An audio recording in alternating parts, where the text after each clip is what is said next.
at almost $780,000 over 30 years for your $220,000 house.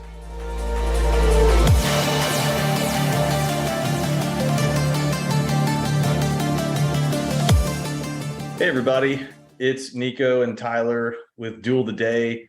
And today we're going to be continuing our series on money and finances. And today we're going to be talking specifically about big events, big life events, and big purchases. Now, if you didn't listen or didn't catch our last episode, our Duel of the Day for that episode was to start reading an investment book or to start learning more about investing in an area that interests you. So if investing and growing your money long-term is something that excites you or that you're interested in, I'd check out that episode and start to do a little bit more digging afterwards to see where you can get it started with your investments. And without further ado, we can kick off today's episode. There's not too much to cover here today, so don't expect something too long. Hopefully we'll be able to give you all the goodies here real quick. And then the first one that comes to mind for a lot of people when you think about big events and big purchases is weddings and things around weddings. So like not just the wedding itself, but the engagement ring, things like that. Did you hear any like rules about that stuff growing up? Did your mom or Dave did they give you anything, or did you hear things from other people with that? I mean, I don't remember exactly, but I remember there's something being like a percentage of your salary. It wasn't necessarily like 1 or 2 months of your income, because for me it was, I didn't follow any rules. Yeah. I probably did it the absolute worst way you could possibly draw it up. And how was that? I don't remember this story. Well, I mean, first of all, I was a junior in college, so yeah, not a whole lot of disposable income. Right. But I mean, obviously I was still working at Muirfield Village then, so I was working like 80 plus hours a week, so like my pay stubs were good when I handed them to the lady to verify that I could pay. But the interesting part is like, yeah, you can have a set number and of like, a couple $1,000s is going to be a plenty great ring. I mean, it's just a symbol, right? Like thinking about it now, the amount that I spent on it is just goofy. But when it's so much easier to look at it as somebody else's thing, like, oh, you should spend this amount or you shouldn't spend more than that. But when it's you doing it, especially when you've already gone out with your future fiance looking at rings and just so they can get sized properly and checking out, see what the style they like is and whatnot. And then they try on that ring and it's like, oh, this is amazing. This is great. And it's like, oh, wow, that's a lot. That's $8 billion. How? And so I'm pretty sure it was somewhere around 10 grand is what I spent as a college kid. Ooh. So it's like, so it's just funny to actually think about it, because I hadn't really thought about it, that experience prior to this. But when they have that ring that they try on, that's amazing. Like, and they really love it. When it's not, obviously, if the ring was like 250 grand, like obviously, you're not gonna that ain't happening. But 10, I mean, yeah, it's a lot, but on paper, apparently I was able to do it. So made it work. That's what counts. And yeah, we made it work. Sure, I could have been a little bit smarter financially with it, but how can you not buy like the one that they love the most, right? And when it's you experiencing that situation, it's so much easier for me to tell you when you go out and do this, hopefully, maybe someday within the next 85 years, who knows, that like, oh, it doesn't matter. She's going to love whatever. And she's going to tell you, oh, it doesn't matter what ring you get me. It's not about the ring. We're, as guys, we're dumb, right? We're just going to buy what we think they loved the best if we're able to. So that was a really long way to answer your question, but Well, that it's interesting that you mentioned you didn't get any like feedback or like you didn't have an idea of what to spend before you went in. it was And uncharted territory. yeah, and I I mean, the only reason why I know is because I've looked into different financial books, and that thing comes up in most of those books because it is an expense that a lot of people will go through at some point in life. And because of that, the general rule that a lot of these books and people will say is that 1 month of your monthly pay is a good baseline. You don't usually, like rule of thumb, don't go over 3 months pay for a ring. Now, here's the other thing. There's so many different ways to get a ring. Okay. mm-hmm.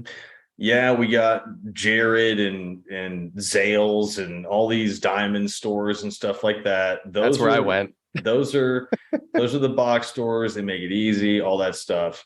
There are other ways to get it. I found out this way through a family friend that had gotten a divorce like 10 plus years prior. They met someone else and they got an engagement ring, and the engagement ring they got was awesome. And I heard how much they paid for it, and it was like nowhere near how much this ring was whenever it was sold for the first time. And to tell you how he did it, there's a website that specializes in rings that, like, where the bride said no at some point after the engagement, and so they had to sell back the ring and things like that. So I guess if you can handle like secondhand, but like the price is like 40% of what it is. I can't remember the numbers, but I want to say the ring originally cost somewhere between $15,000 and $18,000, and he spent like 9 or 8. Yeah. And so like that's a great deal. And I think there's even more, like you can get into the details of the metal and the stones and things like that. But there's always different ways to get it.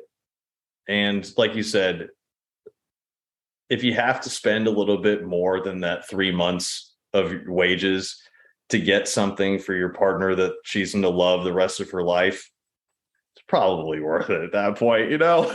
Yeah. And it could be like I said, we're dumb as men, we're stupid. And Yeah. it could be that anything that I would have gotten if I got a ring that was $1,000 or $1,500, I'm sure it would have been just fine.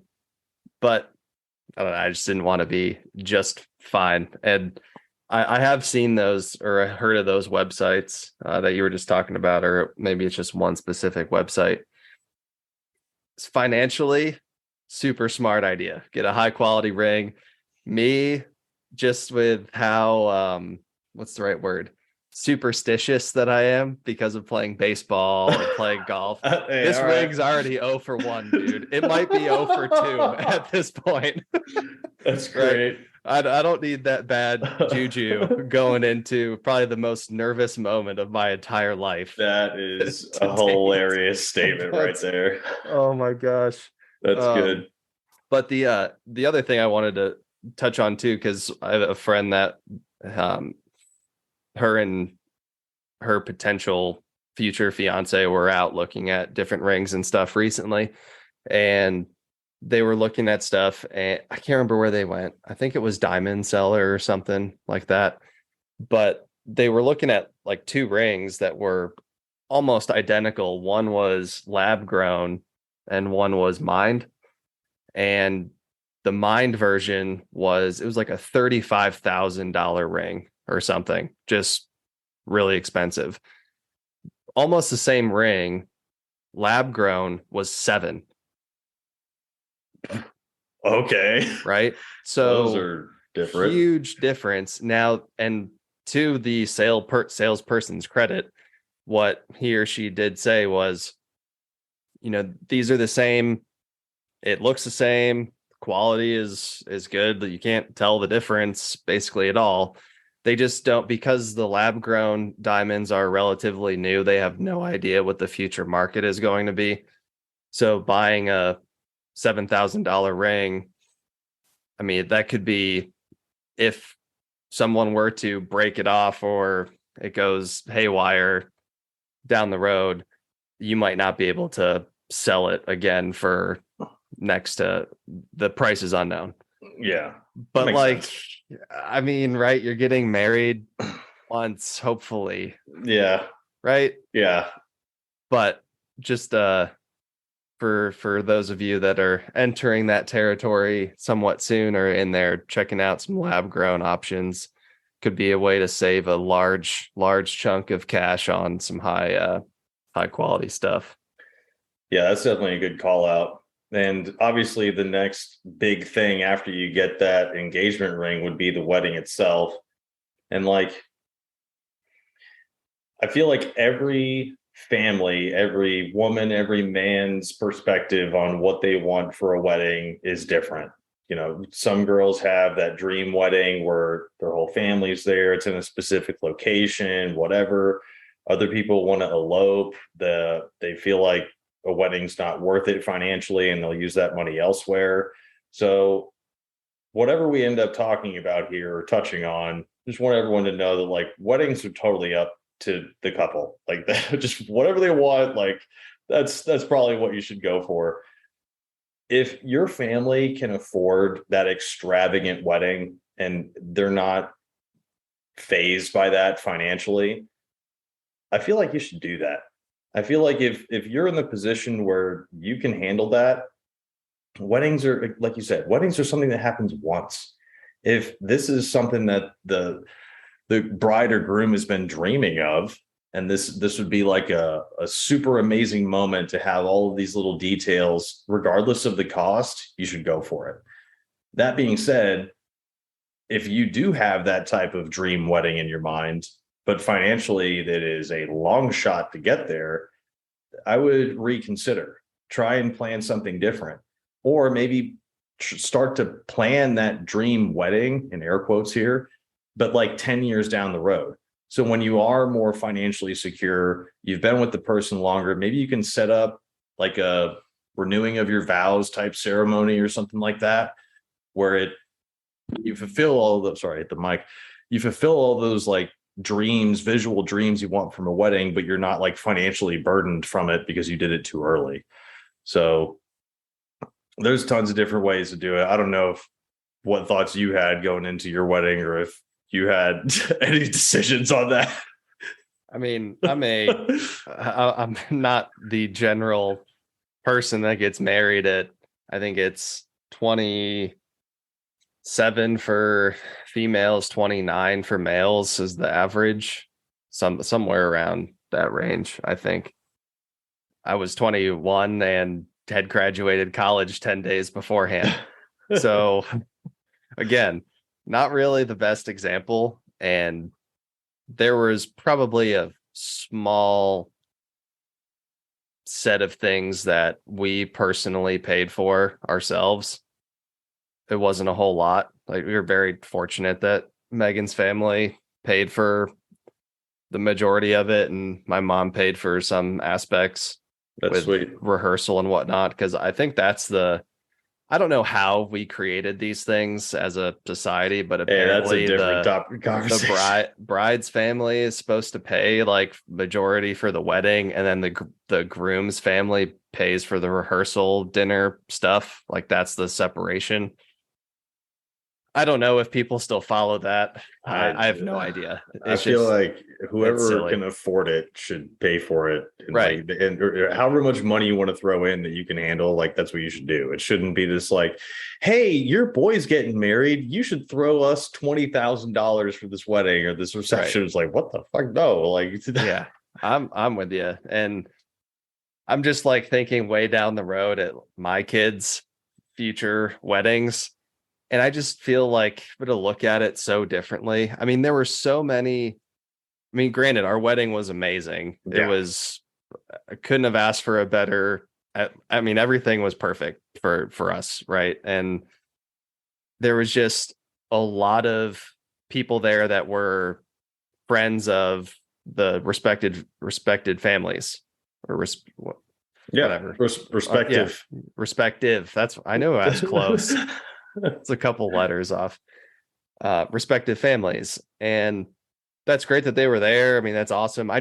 As me, like, I don't know that I would set a priority of like, I'm going to invite my neighborhood friends to my kid's wedding. I don't know.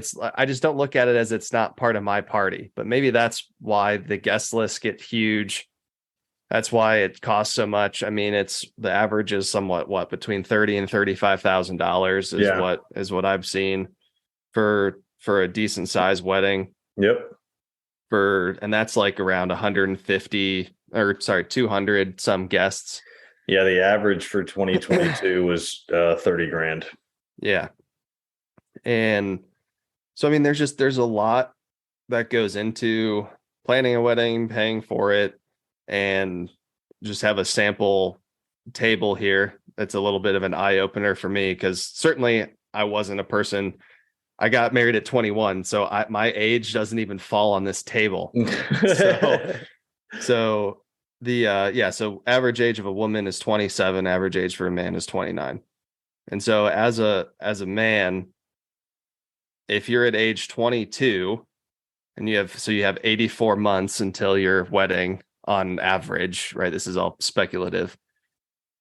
Basically, to hit that $35,000 number, you need to save $420 a month from age 22 to 29. Good Lord. Now, that's to cover the whole wedding. And again, like it's a split cost. A lot of times families pay for the wedding. It's not the individuals, but I'm sure that there are a lot of couples that pay for their own weddings, especially those that get married later in life or they're getting remarried or something like that. I mean, it's their family's not that going to foot the bill, for all that. So if you're going to be responsible for paying for that, or at least some of it, I mean, that's literally, most people aren't even saving that. They're not investing that amount of money. They're not saving that amount of money, but to save specifically for a wedding that you're not really sure when it's going to be, who it's going to be with, if it's ever going to happen. It's just hard to do. And it would be very hard for me if I wasn't married right now and didn't get married so young. I don't think that I would have the wherewithal to be like, hey, I'm saving for wedding expenses. And if it doesn't happen, or if it happens later, then I got a bunch of extra money. But that's hard to do. Those numbers are more for eye opening. Yeah. And obviously the closer you get, like as a man, if you get to age 26 and you haven't saved something yet, you're looking at $1,000 a month until you hit 29 to put away for this. And so it's a huge deal. And obviously everybody's situation is different. So it's just something to be mindful of for sure. Yeah. Yeah. I think those are all good things to mention about weddings. And yeah, if people like really look into it, hopefully they'll realize that it's just one day. You don't have to spend tons, and there's tons of different ways to set up a wedding so that it's both memorable and amazing, but also doesn't break the bank. And that's a similar notion that we bring into our next big event or big purchase, which is a car. And I know that everyone usually likes the new, the fancy, things like that. I'm pretty sure we've talked about certain aspects of buying cars on the podcast before. But the big thing, the general rule of thumb that a lot of financial guys say is you shouldn't spend more than 10% of your take home on a car loan payment and no more than 20% for total car expenses. So like including gas, insurance, maintenance, things like that. Now you can make those numbers a lot lower if you get a used vehicle that's a little older with some mileage. You can save up while you have that car and then move into another one. From everything that we've learned through learning stuff about this podcast and just throughout life, we could say that leases are not the best idea. They are really helpful for certain situations. And there are like certain perks about leases that are great, but in general, leases are no bueno. I kind of related to renting an apartment. Like, yes, you're getting benefits, you're getting a place to live, you're getting certain things, but when you leave that apartment, you get $0 of that back that you spent on rent the entire time you were there. Same type of thing with the lease. You're just spending money all the time and you're never going to get any of that back.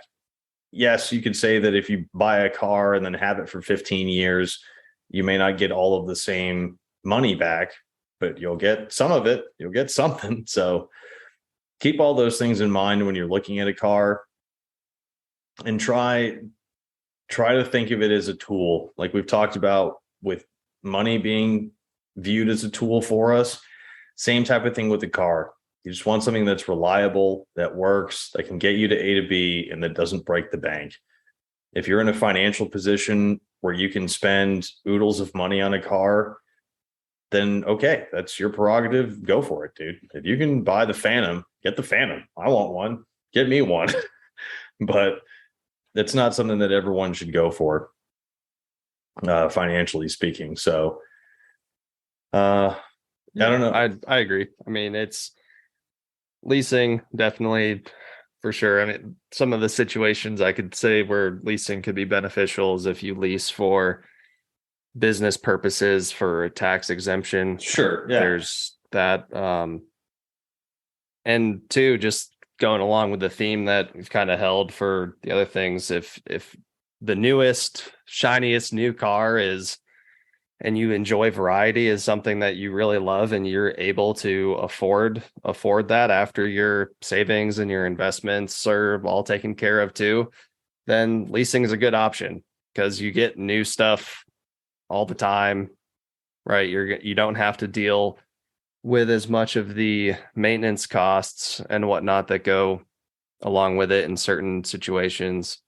And if it's one of those things that are on your high priority list, then I can make an exception. But as a rule of thumb, leasing is not going to be the best situation for you. And to what you said, I mean, looking for something that's reliable. And surprisingly, the most important thing when you're looking for a car, it's not the mileage that it has. It's not the what was I looking at? It's not the brand. Geez, I can't believe I forgot that word. But from a financial perspective, the single most important thing is how long you have the car before you get rid of it. If you buy something and you do not drive it, or if you sell it after 4 years, you've lost money. And so buying something that you will drive for at least, hopefully, like 10 years you could get out of a car is going to be the best, because I think 10 years is usually how most car loans are, but depending on, not 10, 7. Yeah, it's 7. So you have 3 years of, that's where like the savings begin, is if you drive it for 3 years after you own it. Now, obviously paying it off as fast as possible is amazing. Like the car that I bought it for like 12 grand. That's the other thing too, is spending the time, and this will be something I'll say again when we talk about house buying, but educating yourself, checking out all sorts of different apps, different dealerships. I know you've driven farther than I have. I mean, I drove an hour and a half to a dealership to buy this car. I probably was looking around for cars for 6 months, looked at a lot of different apps, a couple different websites, didn't really make that many phone calls, but a couple, and found the best deal that I would have It's never pretty good, expected. I mean, it's pretty good. It had 26,000 miles on it, and I paid just over 11 grand. And it was a 2016, and to get back to originally what I was saying, I paid it off after, because I bought it in 2019. I had it paid off 2 years later. And so from now until whenever that thing dies is all gravy. Mm-hmm. Right. I mean, just think about whatever your monthly car payment is right now, regardless of if you're leasing or if you bought a car and you're making payments. Just picture that just going right into your pocket because I don't plan on having a car payment for a while. It's a It's vehicle a to great get feeling. me from A to B. Sure, would I love a newer car? Yeah, I would Oh, love to we all drive would. something awesome, but to not have to pay two, three, four. I mean, some of the car commercials I see now where it's like, yeah, get 0% APR and it's $450 a month. I'm like, how the fuck can you afford that? Bro, I Like, saw an Instagram video, a reel of a guy going around a car dealership asking how much everyone's car payment was, and I'm talking numbers between $900 and $1,400 were common, and I was like, what?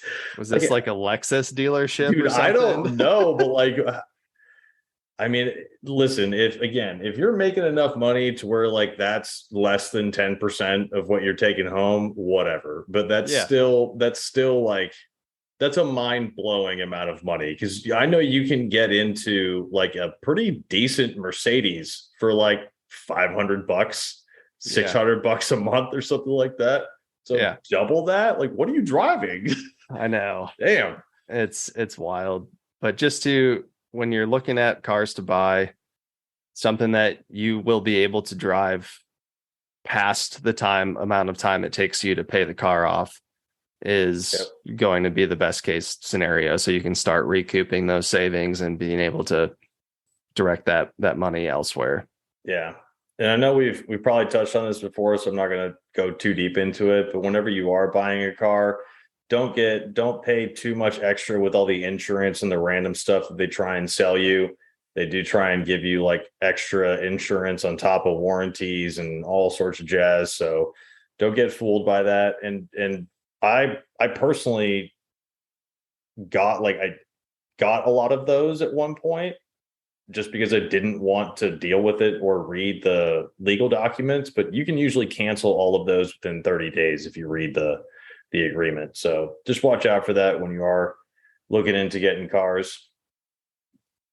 And you can move on to the next one here, which is a house. Next big event, big purchase. And I mean, both of us now are homeowners. I recently joined the club and it's a lot of work, but it is very gratifying.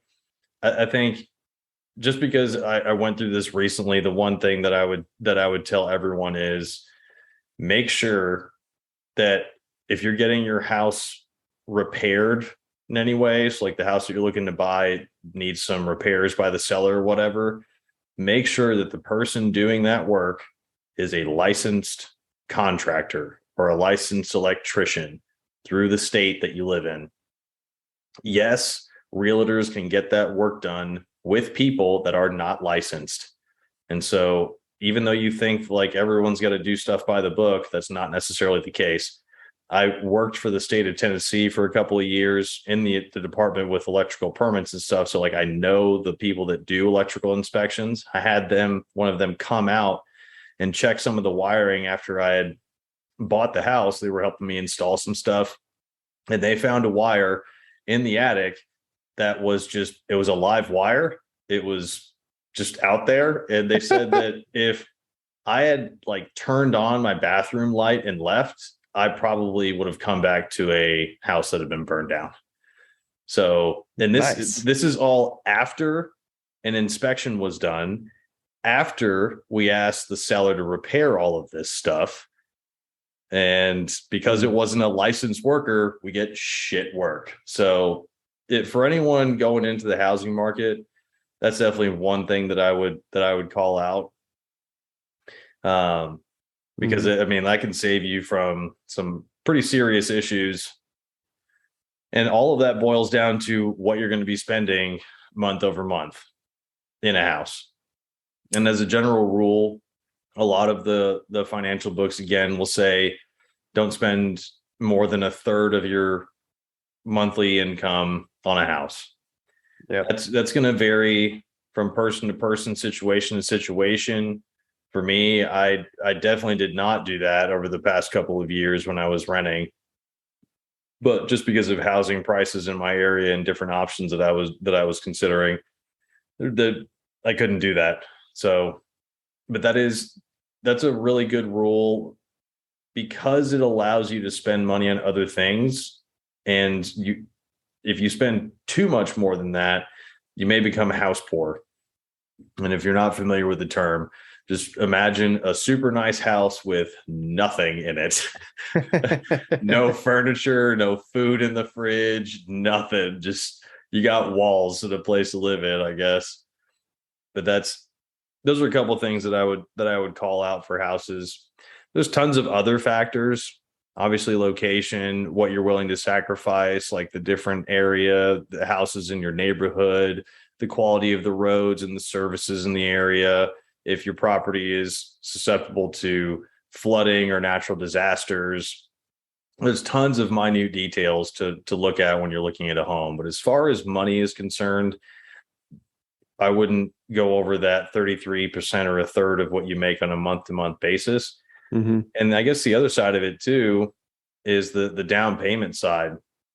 Now you can find like tons of different resources online for how to buy houses without money. There's ways to do it. There are loans where you do not need a down payment. There's different ways to do that. I'm going to focus on like the standard loan that 90% of people will use. And for those, you do need a down payment. And so make sure like whenever you're considering the cost of the house and your monthly payment, you're also considering that down payment cost, closing costs. I think from what I kind of experienced, what I would say is like, if you're a person looking at a house and you've kept a budget and you think that you're going to spend $1,500 on your house payment, and you think that you're going to spend, let's call it $500 on miscellaneous stuff in your house a month, I would bump that up a little bit. Anything involving your house is usually going to be a little bit more expensive than you think. And just having that mentality is good going into buying a house, because then you'll be a little bit more prepared financially for those expenses, especially up front. Like for me in my situation, I had to add insulation. I'm in the process of buying blinds. I got to get like throw rugs and shit. I got to get some extra towels. There's 2 rooms that don't have furniture in them right now. So like eventually I'm going to have to get furniture for those rooms, and just certain things like that if I was paying too much for my mortgage, I wouldn't be able to afford that stuff ever. So I think those are super important things to think about when people are looking at getting a house. Yeah. Sorry if I missed you saying it. Did you say what percentage that you put down on your house? No, I didn't say. I think it was it's different for every type of loan. I think the minimum for mine was like 5 or 6%. Okay. Like that. Yeah. I think I mean old ways of doing it, you're looking at a 20% down payment is going to be the best thing that you can do. I can hear millennials and Gen Zers laughing from here. Yeah, like, no kidding. With what? Yeah, right. With what money? Yeah, exactly. Yeah, and like the median house price is probably like 250 or 300 or some shit. It's like, right. Yeah, okay, exactly. And I think it just further goes down the debate line of renting versus owning, and what the cost of housing in general is now, because it's, in my opinion, the rent for a lot of the places that people are charging is a little ridiculous. But the even if you have like a comfortable down payment, and I can't remember exactly what we did. I think it was somewhere around 10%. I don't remember, but I should know that, but whatever. Even if you have you're comfortable with whatever down payment you're choosing to make for whatever reasons it is, the making sure that you have enough money for those things that you were just talking about. I'm going to put some dollars to them, but simply thinking, because I could just tell that I could have thought this way, is, oh, I'm paying $1,000 a month for rent. I can afford $1,000 a month mortgage. And Probably not. so no. The first reason being is you probably want to live somewhere a little bit nicer than where you're renting. So that's going to increase your mortgage payment, obviously a little bit from there. But the when you have that house, you're going to owe the property taxes, the insurances, the maintenance fees. That's going to add hundreds of dollars a month. Yep. That garage door breaks or the toilet needs repairing. That's coming out of your pocket, not a landlord's, right? Yep. You're responsible for all of those things. Yep. So even the same $1,000 a month, if that is your actual mortgage as what you were paying in rent, is going to be about 40 to 50% higher.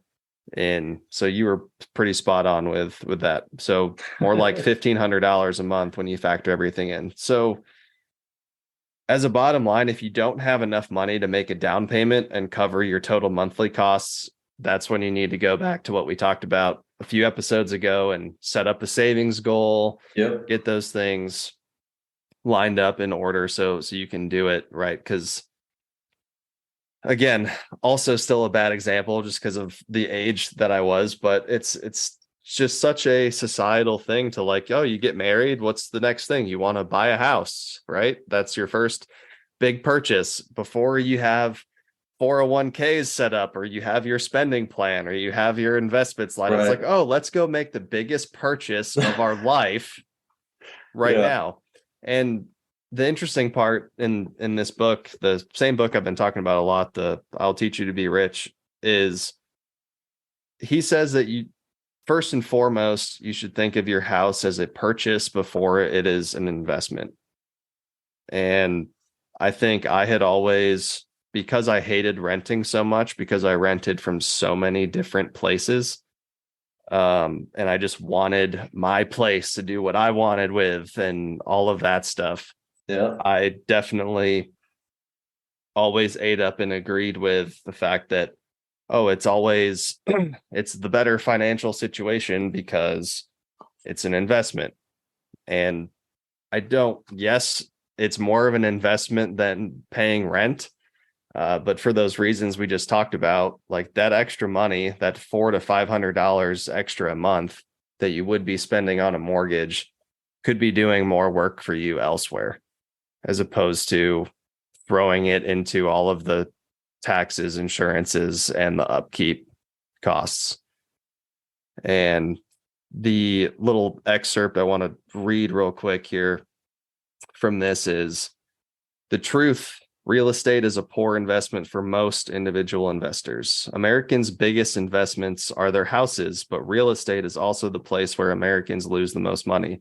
Real estate agents and most homeowners are not going to like me after this section, but in truth, real estate is the most overrated investment in America. It's a purchase first, a very expensive one, and an investment second.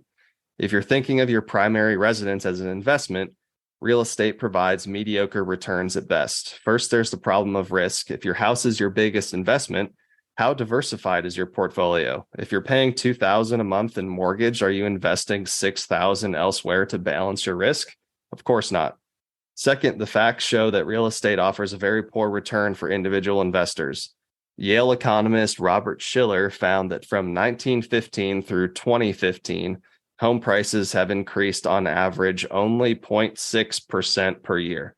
I know this sounds crazy, but it's true. We fool ourselves into thinking we're making money when we're simply not. For example, if someone buys a house for $250,000 and sells it for $400,000 20 years later, they think, great, I made $150,000. But actually, they've forgotten to factor in the important costs like property taxes, maintenance, and the opportunity cost of not having that money in the stock market. The truth is that over time, investing in the stock market has trumped real estate quite handedly, which is why renting can be a great decision. He says, I personally rent by choice. I'm not saying buying a house is always a bad decision. In fact, I created a sub savings account called Down Payment for Future House, knowing that I will eventually buy. It's just that you should think of it as a purchase rather than as an investment. And just as with any other purchase, you should buy a house and keep it for as long as possible. Do your homework and then negotiate and know your alternatives. Yeah, that's That's a great point. And I definitely think that's situational. Like there's certain people that'll work for and others that won't. I do totally agree with the holding on to it aspect. And that's something that I'm glad you mentioned because I wanted to give a personal example here as to why you really should try and hold on to your houses even after you've sold. Like if you can hold on to that and rent it out, maybe you still live in the area or you can get a management company to help you, whatever it is, that's going to be such a blessing long term because the property value of that house, if it's in a decent area, if it's growing, developing, probably going to go up in 10 to 15 years. And I lived in a house that experienced this. So the house that I grew up in Texas, I want to say my parents got it probably like 250 at the time, which was nothing in today's world. That same house today is about $800,000. And so if my parents had just kept that and had someone rent it out, they not only would probably have the house paid for by now, but they would be making way more money if they sold it or if they kept it to keep that cash flow. And yes, there's a little bit of like risk involved. There's a little bit more effort, especially if it's long distance. So you have to manage this. But like, what is that? $500,000 worth it to you? Like, I feel like that's a good trade in that situation. Yeah. I mean, it's all about hitting. It's gambling sometimes. I mean, it's all about hitting at the right time. I mean, the house is closer to where, right by where Megan's parents' house lived. That neighborhood, the prices of those have went up crazy over the last year or so. I think it's starting to flatten out now or go down a little bit, but it's a lot of rise and fall. And obviously the house is worth what somebody's willing to pay for it. Right. It's arbitrary at that point. The materials of the house haven't changed unless you're adding, renovating, destroying, and rebuilding on the land. Yeah. Right. But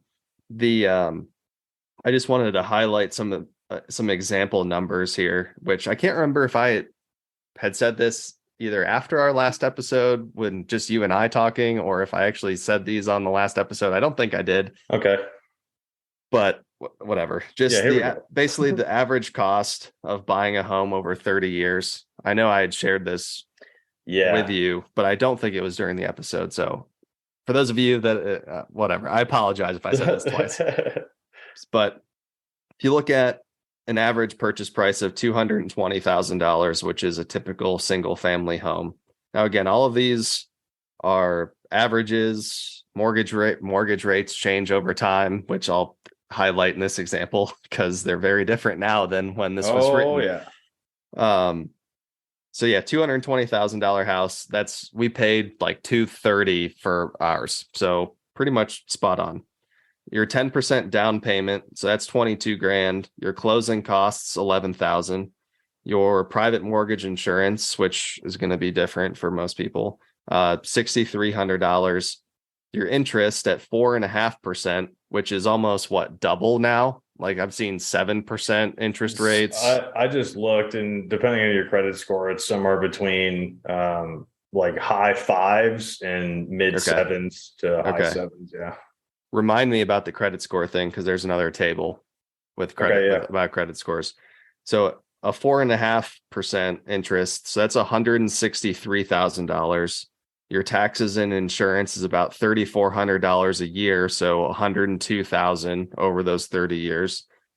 $2,200 a year in maintenance, which is $66,000 over 30 years.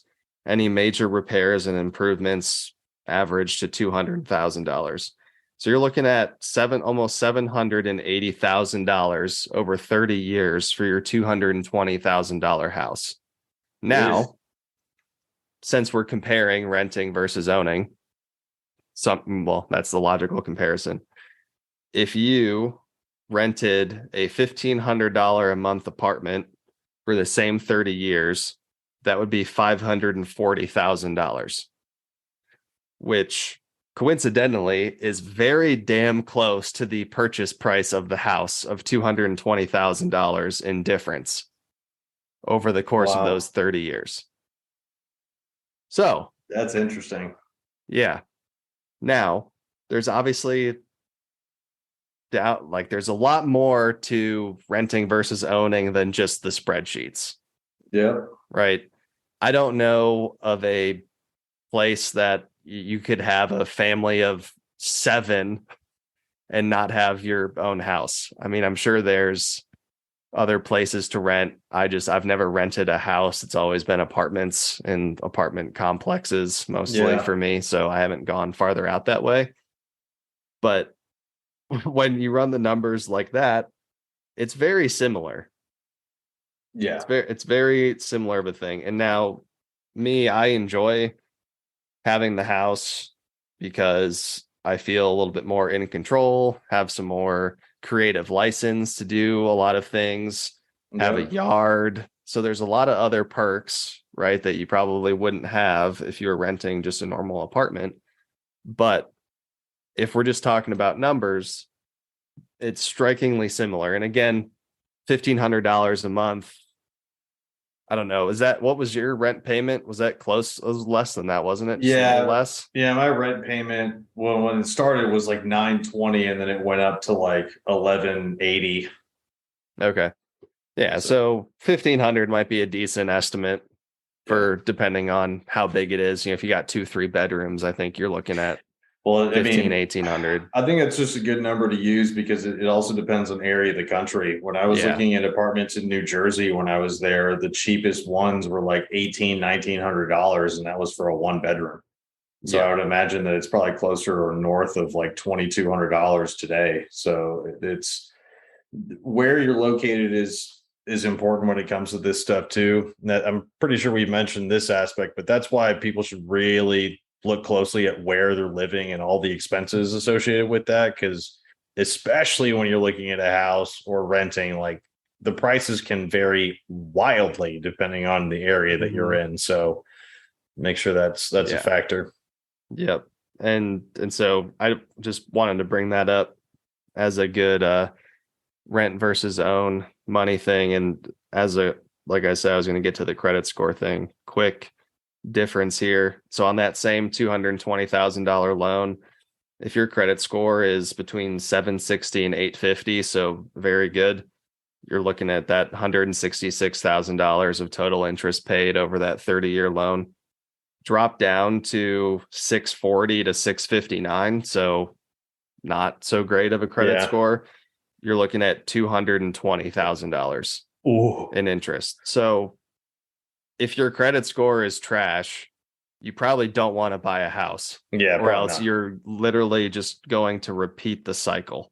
Yep. Right. So checking your credit score, saving as much money as you can for a down payment, calculating that total amount of what the house is going to cost you, not just what the sticker price and what the closing cost is, go all through that 30 years or however long of a mortgage you're getting the most conservative, boring loan possible, not forgetting to check your perks. Sometimes governments can make it easy for first-time home buyers and offer different types of loans there. And then using online services as a good comparison when you're shopping around for different locations, different things like that. Because on the location thing that you just brought up, because we live in like Columbus City School District, so our taxes are a lot lower than literally like 2 or 3 blocks to the That's east wild of us is like Bexley School District, which is, and I don't know more. I should actually look at that, but it is way more. And now sure, there's other perks that come along with being in an area that has higher taxes. Like there's actually a service paid by that town that comes and picks up like food waste and Oh, compost. So like you can compost, and they would have a service that comes and picks like that up specially and puts it wow. into a pot. And they have all sorts of like different initiatives and whatnot. I see them all around, but That's to me, I interesting. don't think it's worth the couple percentage points. Yeah, no. But all in all, it just shows that there is a ton of math and a ton of factors that go into buying a house. And like, there's a lot more to consider, like you said, than just the Whoops. sticker price. So hopefully, anyone that's listening that gets into buying a house just takes all that stuff into consideration. Last kind of major big event here, then we'll get into just a little last touch detail here in this episode. But the last big event, big purchase would be college. And this one is, I think what I'd like to do is focus on just like the financials of a normal college experience. And then if we want to talk about like different options, we can. But I Mhm. think the biggest thing for parents to know and college kids to know is that staying in state is going to save you a lot of money. And on top of that, the education is going to be basically the same. The the one thing that I've learned having family that's gone to Ivy League schools, knowing people that have gone to Ivy League schools, having gone to a standard D1 college myself, there is very little difference between the education that you get at a standard college compared to an Ivy League school. The biggest differences are in the highly technical fields and also in the connections that you make at those schools. So, like the Harvard fraternity for XYZ is going to be like way more robust. Your connections are going to be more powerful. You're not going to have that same type of exposure at Tennessee, for an example, right? So outside of those differences, there's really no reason to spend oodles of money to go to a specific school unless you are majoring in something that school is like the only one that has it. Okay, like different story there. But otherwise, try to focus on staying in state, and that's going to reduce your costs a lot. The other thing that I would say is like on campus housing, I feel like it seems cost effective because you get like meal plans and things like that. But I feel like when you break it down, it's a little bit more cost effective if you split an apartment with some other roommates and you get your own food and cook and stuff like that.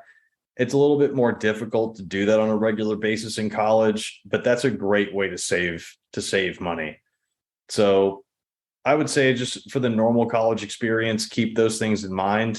And the other thing too that we mentioned in a previous episode is like go to a fucking trade school. Like you Yeah. can make tons of money doing a trade, and the trade schools are a fraction of what a standard university is. So college is a really interesting topic because I think we're getting into like the style of education and what they're teaching and how much it costs and like the jobs that you get from some of those degrees and stuff like that. So it's a weird dynamic, but for the most part, if you stay in state, if you go to a normal school and get a degree that isn't like communications or fucking psychology or something. Listen, like I have a life coaching degree. I'm not saying psychology isn't a useful degree, but like getting a Yeah. job right out of college with either of those two degrees is a pain in the ass. So make sure the degree that you have has some like job potential after you leave college. It's going to make things a lot easier. Yeah. And if you're in that situation where you really don't know what you want to do, or your kids don't know what they want to do, and they're just gonna I'm not trying to label them, but they haven't figured out exactly what they're wanting to move forward with in life at this point. I think, and since I have kids now, I think about it a little bit differently than from when I was going through it myself, because I was just a stupid 18-year-old. We already covered that we're dumb as men. So, Yeah. um, is like I want to give every financial opportunity to my kids and having them incur an ass load of debt is not on the top of my priority list. Right. However, I think it is at this point in where I'm at in life right now, it is a huge ask to be able to save effectively for that goal to be met if they want to go somewhere. Because I mean, who knows? I mean, they're almost 3 and 1 right now. So we got a lot of time until Yeah. college. Yeah. And honestly, I feel like things are changing so rapidly with just the where technology is right now and where it's going to be in Yeah. 5, even 3 years, 5 years from now. All of this talk about some student loan forgiveness, and there's just a lot of things I've been reading about just how the college university sector is going. It could change, or it might not continue to just skyrocket in tuition to where it's like nobody can pay for you to go, or you're going to have 500 G's in debt. So something's going to give somewhere. So I'm kind of riding it out until then. But to get back to my point is, I don't think it's going to be financially possible to be able to have the same education that I went to, going out of state, going to a expensive school for out of state people. Yep. Way less expensive for in-state people, but me being out of state and being able to cover all of those costs. So I think what I've kind of decided, at least at this point in time, is being like, you can do whatever you want. I want my kids to be able to do whatever they want. It's their choice. As long as they're passionate about it and they know what they want to do, go for it. I don't care if you go to college. I don't care if you do whatever, start a business, whatever, do that. But if you do go to college, I think it's important to lay out like, okay, if you want to go here versus here, you need to explain to me why. Because when I was that age, I wanted to go to a big school that was somewhat far away from home and just have this super great experience.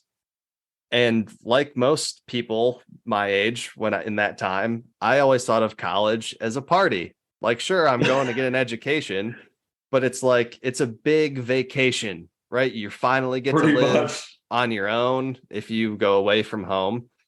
Get to live on your own, experience that stuff, figure out how you survive on your own while still being in a relatively safe, condensed space. And so I really wanted that. But in terms of the differences between a local community college that was close to me, that would have been tens of thousands of dollars less for me to go to, I couldn't tell you the difference in education. I couldn't tell you the difference in how I would have ended up afterwards. All that I knew is I didn't want to go there because it wasn't this great idea of what I thought college is supposed to be. It's a good plan. And so explain to me why, and then lay out the financial situations. Like, hopefully, as if there are parents or future parents listening to this, like, hopefully, as you're learning more about your personal finances and your ideas about money, and if you already have these things under grasp, amazing, props to you.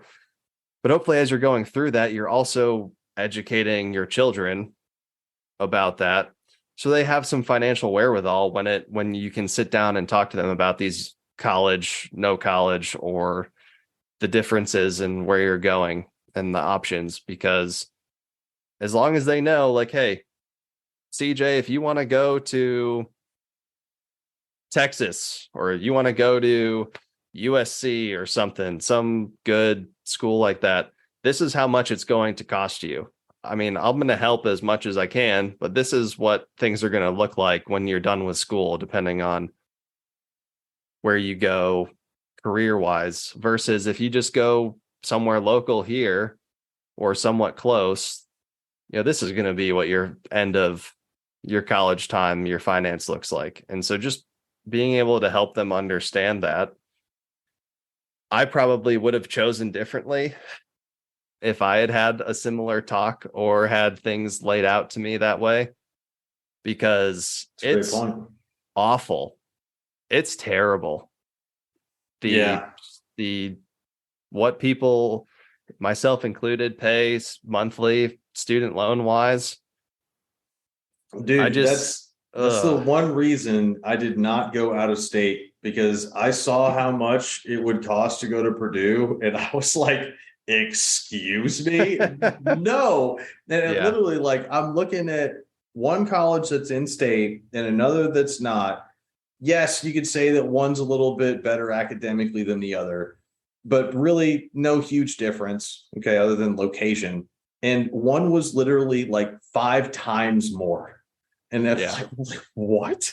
And so, like, and here's the thing that I tried to do is like, and this I would honestly recommend for any kids going into college listening to this. Try your best to put yourself in the shoes of your parents, because they're most likely fronting the bill, and put yourself in their shoes and be like, okay, I want the best education for my kid, but I also don't want to spend a fortune. How do we make that happen? I feel like if you're the kid in that situation, and that at least is a thought that you're entertaining, you'll probably make a little bit better or a little different decision that saves you and your family money in the college experience. Yeah, but that's a good point. And for the other side of that, to people like myself who didn't have any help from parents when it came to college, understand what you're getting yourself into. And if you're still going to make that same decision, because again, I can talk about it all right now, I still don't think I would have made a different decision because of the people I met, experiences I had. You can't trade those. You can't trade those in. Does it suck every time I have to pay my student loan bill? Yes, but it's worth it. It was worth it. But just making sure that you understand those things, and if you're going to be responsible for those costs afterwards, apply for every freaking scholarship you could possibly find. Yep. Because that I had a lot of tuition money paid for by other scholarships, grants, whatever. I mean, there's so many websites now. I mean, there's stuff for left-handed people. I mean, if your eyes are a certain color, like it's honestly a little ridiculous. Like, if I don't know, I could keep going, but it'd be stupid. I'm trying to imagine writing the essay for the blue-eyed scholarship. I have the bluest eyes of all blue eyes. Yeah. I mean, they're just, some of the titles I just remember are just hysterical. But anyway, it's the 2 cents I have about college. And if your parents saving for college, there's specific investment accounts. The name is escaping me, the code name of it, but there's investment accounts for that are structured specifically for higher education. Yeah, it's like a college 529 or something. 529, like yes, a 529 plan. Thank you. There's an option there. So there's things you can do, and obviously, right, as parents, we want to help our kids as much as we can. So those are decent options. Yeah, all good thoughts there. And to kind of round out the episode, I wanted to touch on this is more of a mentality. This isn't a big event or a big purchase, but a lot of the things that we've talked about in this series and in this episode, they have to do with quality of life. And one of the things that my family has taught me is that in certain situations, it's a little better, or it's a little smarter to spend more money up front so you get a better quality thing, whatever it may be, so you don't have to spend money again to replace it. A good example would be like an office chair. If you're someone that works at home, you're sitting down in the chair all the time, whatever, don't get yourself a fold out chair that you have to buy every 2 days or whatever when it breaks or it's super uncomfortable to sit in. spend the money, get yourself a nice chair, and that thing's going to last you a long ass time. And then if you have to get a new one, at least what it's going to be like. It's going to be comfortable. It's going to give you the support you need. Same type of thing with like a couch. Same type of thing with like maybe a TV or certain appliances even. Same type of thing when it comes to certain aspects of home buying or car buying. It is okay if it fits within your budget, obviously.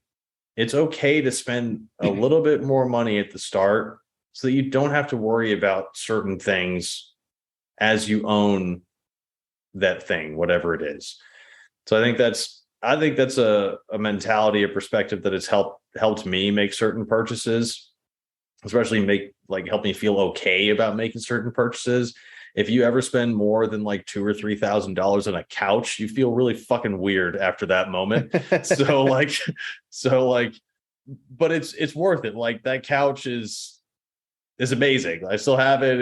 It's great. So like, and it's not going anywhere for a long time. So if there's ever anything that comes up in any of these big life events or even the small ones where you have to think about it a little differently, maximize quality, spend a little bit more money, and I think you'll thank yourself for it. Yeah, I totally agree. And throwing some values to it. I mean, you spend $1,000 on something that lasts 10 years versus you're making the bargain buy and you're getting something for $500, but you have to replace it every 3. Well, you just wasted $500. Right. Much. So obviously it doesn't work for everything. And there's all that stuff is varies from person to person. But the funny thought on that is, so do you know what Christian's thoughts are on this topic, or how he equates buying things that cost a lot of money for his justifications? No, this is going to be good though. I don't know if this is still his thought process. It most likely is. But I remember in college him telling me, whatever the dollar amount is for this thing, if I use it as many times as one use is $1, if I use it that many times. So for example, if something is $1,000, if I use this one thing 1,000 times, I'm buying it. Like it's fine. That makes sense. That makes sense. I mean, it's kind of arbitrary, but if you think about it, like, what are phones now? $1,000. I just sent you some picture. I remember during the UPW, it was like we touch our phones like 3,000 times a day or something like that. Some ridiculous number. I don't know if it was that high, but something like that. I mean, that's basically in one day you already three extra value. So pretty much having something even as rudimentary and simple like that is good to, like, when you're thinking of buying or spending a good portion of money on something versus getting like a cheap option. If it's something that you are going to use a lot, spend more money on it. Because I think that for me, the biggest part about that is it gives you peace of mind. Like using a couch as an example, if you were to spend $500 on that couch, right after you spend that money and right after you get the couch, you're probably super happy and whatever. But as time creeps on, you're probably going to start thinking about when that couch is going to break down or when you're going to have to replace it. Whereas if you spent that $1,000 on the nicer couch up front, your thought is not, when is this going to break down or when I'm going to replace it? It's more, how do I keep good care of it so that it stays with me as long as possible? Those are very different thoughts and lead to a very different sensation of peace. And if you can do that with as many things as you can, then you're going to have more peace of mind when it comes to your ppurchases. So, the quick example, I don't know why I think I'm sitting at this new computer desk I just bought. And a computer desk is a perfect example here because I've had three computer desks in my lifetime since like college that I bought. And each one I think I bought for less than like $120, like just cheap. Right. Yeah. Granted, let's just say I rode these things Yeah, all they were worth into the ground. Yep. Same. But where my threshold was, I wanted a new desk way before I had actually replaced it. So I outlived my expectations over these, but they were crappy. They didn't last that long. They started to fall apart, get rickety, whatever. Yeah. I just lived with it and whatever. But this one I just bought, it was like $380 was like the retail price. I don't know why. We showed up at IKEA on like the perfect day. They rolled over a whole new like sales program. We brought the kids, and they apparently kids eat free on Wednesdays. So Sweet. yeah, so kids got free food, and this desk was $160. That's amazing. Yeah, That's a so deal. over 200 some dollars off. So yeah, found a great deal, but like finally bought something that was it the thing I wanted? No, because I'm married and I don't get all the things that I want. The desk I wanted was like $800. It was on like hydraulic lift that went up and down. It had lights everywhere that timed up with gaming music, or like blinked like as the audio went through. It's like, sounds dude, like a good buy to me, dude. I don't know what Megan has. I was all for it. Maybe the fact that it was like the size of half of this room, but whatever. It has a button and it goes up and down. What more could you want? That's but anyways, I like that point to wrap that up is always, not always, but for certain things, if you have to spend more for some extra quality and it's something that you use frequently, it's absolutely worth it. Yeah.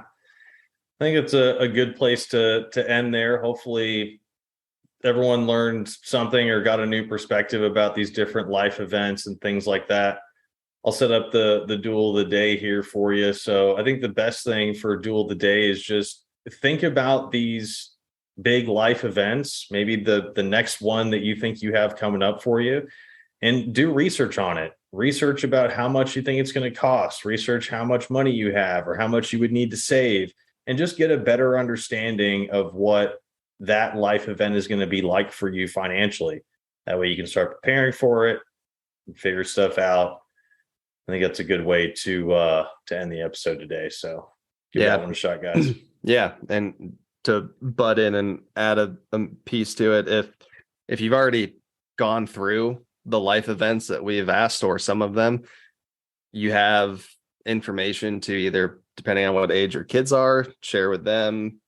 I'm sure you probably have friends that haven't, or other family members that may not have crossed the life events. So if you're still here with us and you've experienced all these events already, maybe you have a new perspective you could share with somebody else on that. But with that, we'll wrap up today. So thanks again, everybody, sticking with us, listening to Duel the Day here. Stay tuned, where we're going to wrap up the series with the last recording with a little side hustle special. Side hustles are all the rage now. We all want to earn more money, and I think there's a lot of good perspectives and examples we can give you all in that topic area. So we'll be doing that, giving you guys another Duel of the Day to keep working on the information we're tossing at you. So be sure to subscribe at our website if you haven't. Give us a follow on Twitter, Instagram.